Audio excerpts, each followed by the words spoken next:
Ministra de Sanidad, Mónica García de España, ha comunicado también este miércoles, como lo marca David, que 14 españoles que continúan en el barco donde se ha producido un brote de hantavirus serán examinados en Canarias y trasladados en avión a un hospital militar de Madrid.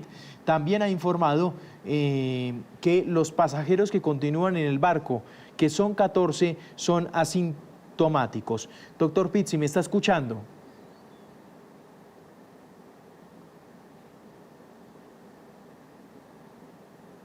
No me está escuchando. Bueno, ya vamos a hacer conexión. También la Organización Mundial de la Salud ha confirmado la existencia de otro caso en el brote que se ha producido a bordo del MV Ondius y ha afirmado que la cepa de los Andes transmisible entre humanos es la causante en las últimas horas de las infecciones. El diario El País también está informando que hay calma entre los pasajeros, han logrado hablar con algunos de ellos, dice continúan aislados en uno de sus camarotes, pasean juntos por la cubierta manteniendo la distancia de seguridad. Afirma uno de ellos que lo están viviendo bien, abro comillas, viendo partidos de fútbol, viendo pajaritos, porque aquí todos tenemos teleobjetivos y buenas cámaras, dicen, para el avistamiento de pájaros. Es uno de los pasajeros que contó al periódico. Doctor Pizzi, ¿me escucha? Doctor Pizzi, ¿me escucha ahí? Ahora sí, a usted le escucho, a usted sí le escucho. Cuando usted me habla, sí. Sí, doctor Pizzi, déjeme hacerle la primera pregunta y es, ¿qué es el hantavirus? ¿Cómo lo podemos explicar este brote? Bueno, el hantavirus es una patología de origen virósico y lleva ese nombre porque en un río de Corea, que se llama río Hantan, fue clasificado en la década del 70 esto y se le colocó el virus haciendo relación al virus y al río como virus Hantan. Y todo lo que produce el virus Hantan en distintas partes del mundo, porque se presenta en distintas variedades, es lo que se llama y lo que en este momento nos convoca, que es el hantavirus. ¿Cuál es la diferencia con el COVID-19, por ejemplo? ¿Cómo podemos diferenciar este hantavirus del COVID? No, es totalmente diferente, inclusive la epidemiología es totalmente variada. En un momento nosotros teníamos como catalogado como una zoonosis, enfermedad de los animales convocadas o transmitidas al hombre, porque es un ratón colilargo, distinto a los ratones comunes que se ven en las ciudades de noche, y ese ratón en su orina, en su materia fecal, en su saliva, transmite el virus. O sea, es totalmente distinto al COVID porque el COVID es mucho más rápido, se difumina con mayor velocidad y es distinta. Doctor, este anuncio como lo contaba nuestro compañero minutos antes de hacer la conexión con usted, de la OMS, en donde marca que sí se puede transmitir de humano a humano, ¿esto qué tanto cambia en lo que conocíamos en principio del hantavirus? ¿Qué podemos decir de lo que implica este anuncio hoy de la OMS? Es una realidad absoluta porque nosotros manejamos en el año 19 un evento, un brote muy grave en lo que es una comunidad que se llama Epuyén, en la comarca andina argentina, y ahí comprobamos que el ratón contaminó a los primeros enfermos, pero después los primeros enfermos empezaron a contaminar hombre a hombre, o sea que ahí se dilucidó y el trabajo está hecho y está en todo el mundo de la Universidad Nacional de Córdoba, que primero es el ratón que contamina con su orina, con su materia fecal y con su saliva.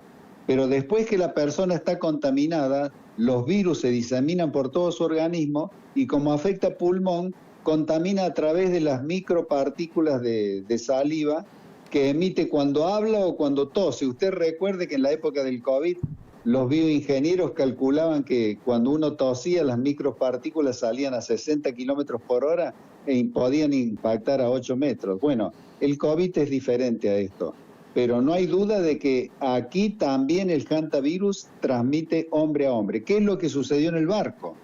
Al barco suben personas contaminadas por el ratón en algún lugar de sus caminatas o en las bajadas que hizo el barco, y suben al barco teniendo un cuadro de incubación, sin síntomas, y estando en el barco empieza toda la sintomatología florida, y esa sintomatología florida con tos, con afección pulmonar, es lo que hace que contaminen a los otros, pero estos que contaminaron murieron todos por colapso cardiocirculatorio. O sea que ese es el concepto. Ratón da el primer paso contaminando a los primeros, y esos primeros después, cuando están enfermos, pueden contaminar a seres humanos. En esa ruta de contagios, doctor Pizzi, ¿qué tan fácil y veloz es la transmisibilidad de este virus?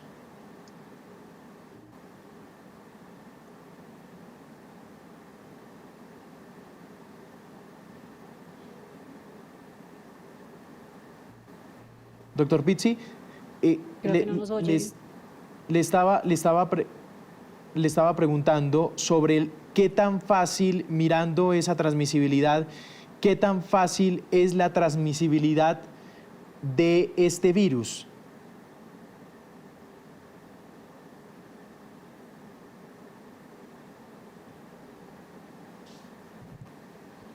Tiene 9 centímetros de cuerpo y 21 centímetros de cola, y no está en los puertos. Por lo tanto, ese ratón ha contaminado a algunos pasajeros cuando hacían caminatas fuera del barco. Ya subieron contaminados, y una vez que, después de hacer la incubación de la enfermedad, empezaron a toser porque afecta pulmón y corazón, y ahí es donde contaminan el resto. Pero los primeros que adquirieron la enfermedad son los que murieron, los 3 que murieron primero. Pero a partir de ahí empezaron a contaminar al resto de los pasajeros. Doctor, usted nos explicaba hace minutos sobre esta hipótesis también de, pues, el contagio se habría dado antes de subir al barco. ¿Cómo lo explica también, digamos, desde la ciencia, que realmente sí haya sido antes? Porque existían también esas versiones de quienes decían probablemente que tal, pues que el roedor estuviera dentro del barco.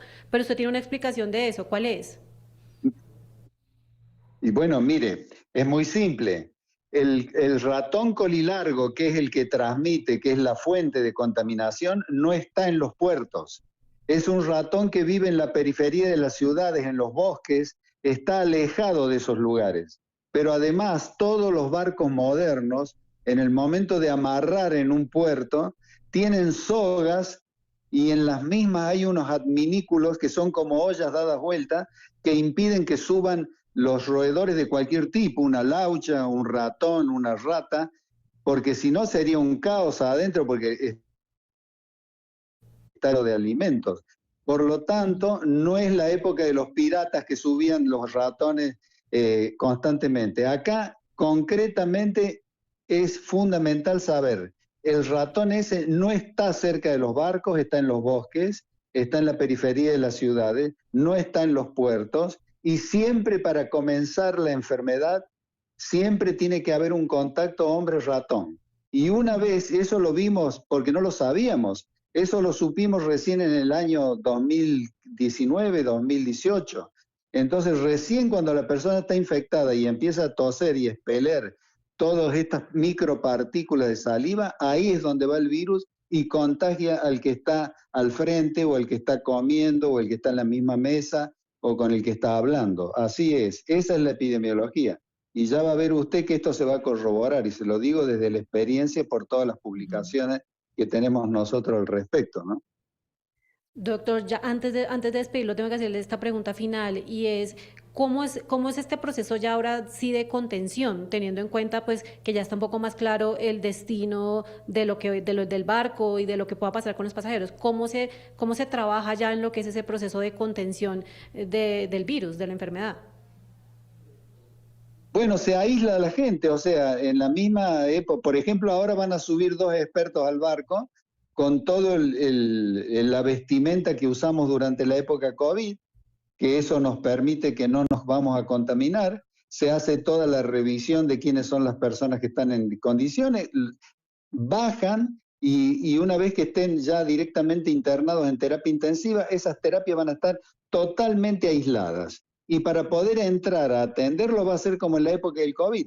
Se pone la máscara, se pone la ropa especial y entra, atiende al paciente y sale. O sea que con el aislamiento no va a haber ningún problema. Que haber sido esto lo que hizo el médico de a bordo, no le hubiera pasado lo que le pasó, porque el médico de a bordo está muy grave, no tuvo la precaución, sabiendo de que era una patología respiratoria, de ser cuidadoso en el momento de atender, ¿no? Bueno, es el doctor Pixi. Muchas gracias a usted por atendernos en estos minutos en Noticias Caracol en Vivo. Muchas dudas que nos han llegado también sobre este tema. Usted que además es una autoridad en esta materia como infectólogo en Argentina, gracias por su tiempo y seguramente lo volveremos a consultar más adelante mientras sigue transcurriendo, digamos, viene avanzando un poco este tema de esta noticia y de esta enfermedad que genera tantas dudas entre nuestras audiencias digitales. Gracias, doctor, por estos minutos en Noticias Caracol en Vivo. A sus órdenes. Ya le voy a mandar un trabajo para todos los inquietos televidentes que tiene la cadena Caracol. Le voy a mandar un trabajo por si lo solicitan. Hasta pronto. Adiós.